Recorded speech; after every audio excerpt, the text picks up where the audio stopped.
Hi friends, இந்த பைரவி அடுத்து என்ன நடக்க போகுதுன்றது இந்த ஒரு வீடியோவில் ஒரு குட்டி ப்ரெமோவாக பார்க்கலாம் வாங்க.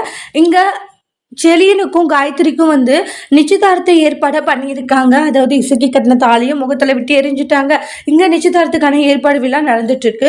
அப்போ சிவா நம்ம ஃபோட்டோ எடுத்துக்கலாமா அப்படின்னு சொல்லிட்டு கேட்குறாங்க. எடுத்துக்கலாம் ஸ்வார்த்தி அப்படின்ட்டு 2 பேரும் க்யூட்டாக ஃபோட்டோஸ் எல்லாம் எடுத்துக்கிறாங்க. இதை சிந்து பார்த்துட்டு செம்ம கடுப்பாகிறாங்க. ஏன் புருஷன் கூட நீ ஃபோட்டோ எடுக்கிறியாடி, உன்னை ஒரு கொஞ்சம் நான் எங்கேயாச்சும் போயிட்டா போதுமே அப்படியே புருஷன் கூட எடுத்துடுறியா அப்படின்னு சொல்லுவாங்க. ஃபோட்டோ எடுத்துகிட்டு போனது உடனே சிவா சிந்துவை பார்க்குறாங்க. ஐயோ இவ வேற முறைக்கிறாளே, இப்போ என்ன பண்றது அப்படின்ற மாதிரி ரொம்ப பதட்டமாகறாங்க. சிந்து அப்படின்றாங்க. டாக்டரே என்ன டாக்டர் பண்ணிட்டு இருந்த, ஸ்வார்த்தி கூட நல்லா போட்டோ எடுத்தியா அப்படின்றாங்க.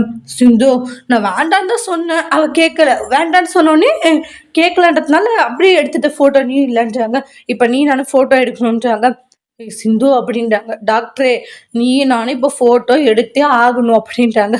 சரி சிந்து, இப்போ என்ன ஃபோட்டோ தானே எடுத்துடலாமே அப்படின்னு சொல்லிட்டு அவங்களும் ரொம்ப அழகாக க்யூட்டாக ஃபோட்டோஸ் எல்லாம் நிறைய போஸ்ட் கொடுத்து எடுத்துட்டு இருப்பாங்க. போதும் சிந்து, நிறைய வேலை இருக்குன்றாங்க. இருக்கட்டும் டாக்டர் அப்படின்னு சொல்லிட்டு ஃபோட்டோஸ் எல்லாம் எடுத்துட்டு இருப்பாங்க. இதை மகா பார்த்துட்டு ஷாக் ஆகுறாங்க.